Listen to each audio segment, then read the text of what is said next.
The vaccine schedule that we have been using for decades was essentially a seatbelt from day one for babies. If you've been on the road, you know that there are reckless drivers, there are people driving way too fast, there are people blowing stop signs, going through red lights, and getting in car accidents. And even if you are not the person doing all of that reckless driving, you're going to wear your seatbelt to protect yourself, right? Now, when you put on that seatbelt, you might pinch your finger. When you put on that seatbelt, you might get a little irritated around your neck. When you even get in an accident, you might bruise, you might break a bone, but you'd be a lot less at risk for dying in that car accident. So, would you say that small risk of pinching your finger, bruising, or breaking a bone would be enough to say no seatbelt altogether? That's what the CDC recommendation about the hepatitis B vaccine said today. Hepatitis B is a virus that infects your liver. It is something that can live on surfaces.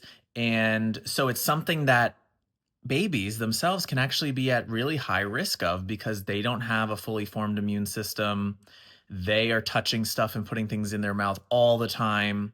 And if you get infected with hepatitis B, this is a lifelong infection. It causes chronic long term liver problems.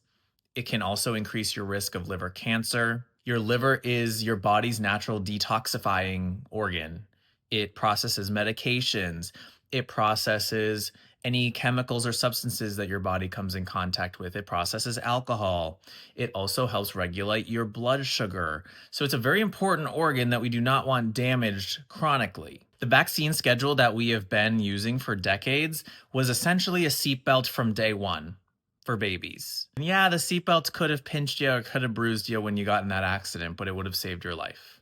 I recommend that you consider who you are taking medical advice from in this day and age. I recommend that you find a medical provider who you agree with their medical philosophy, you agree with their style of medicine and understanding science, and you allow them to help you get guided through this very confusing system and very confusing time that we're in.